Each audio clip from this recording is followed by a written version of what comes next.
L'objet d'un confiné. La correspondance postale échangée entre un prisonnier de guerre isérois et sa famille de 1939 à 1945.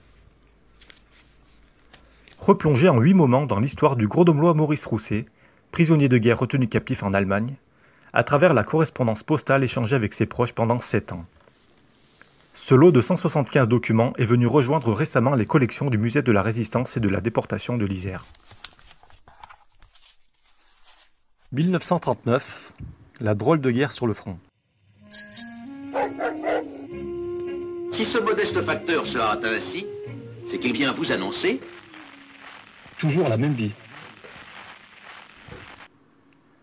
Maurice Rousset n'a que 20 ans lorsque la guerre est déclarée à l'Allemagne le 3 septembre 1939. Ses parents, Émile, dessinateur, et Marthe, sans emploi connu, habitent au 34 de la rue Ampère à Grenoble avec leur plus jeune fils, Paul, dit Popol, qui doit avoir moins de 14 ans puisqu'il va passer en fin d'année scolaire son certificat d'études primaires. Oui, mais je suis pas très grand. Hein. Ses deux autres frères, André, dit Dédé, et Roger, sont également au front. Le premier courrier de la correspondance, envoyé par Maurice Rousset à sa famille, est daté du 12 octobre 1939, bien qu'il soit sous les drapeaux depuis 1938. Comme les autres lettres qu'il écrit pendant la drôle de guerre, elle est rédigée sur papier libre, dans une enveloppe ayant pour adresse d'expéditeur son régiment, qui sera aussi l'adresse d'envoi utilisée par ses parents. Pendant 5 ans, il les fera presque toujours commencer par « bien chers parents » et les clôturera en leur adressant les plus gros et plus doux baisers, et signant « votre fiston et frère ». Maurice, ou plutôt le cavalier Maurice Rousset, 2e classe du 5e bataillon de dragons portés, 3e escadron, 2e peloton, est basé dans le nord de la France mais change souvent de secteur.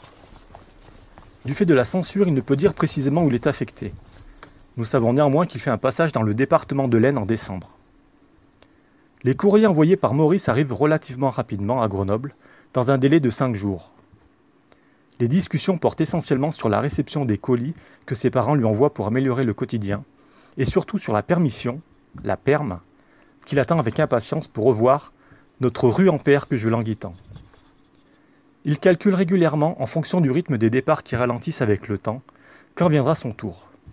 Il espère pouvoir être chez lui en janvier 1940, puis février, puis... Il évoque son quotidien, les patrouilles, les tours de garde dans le froid et sous la pluie, les manœuvres, les alertes, les promenades de 20 km. Le temps semble s'écouler très lentement.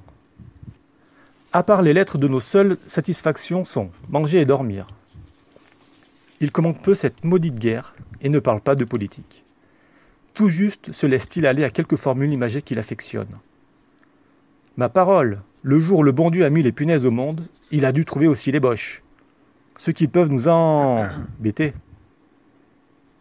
Le ton est néanmoins plutôt léger et il dit avoir un bon moral. Il s'enquiert avec beaucoup d'affection des nouvelles de sa famille, de son petit frère à qui il demande de lui écrire, ainsi que des oncles et tantes ou encore des amis et voisins. Dans sa dernière lettre de l'année 1939, datée du 26 décembre, il raconte sa peine ainsi que celle des 6 camarades avec qui il a passé son réveillon de Noël, loin de leurs proches qui leur manquent. Quant à la nouvelle année qui arrive, nous souhaiterions tous que celle-ci apportera des événements moins cruels et plus réconfortants.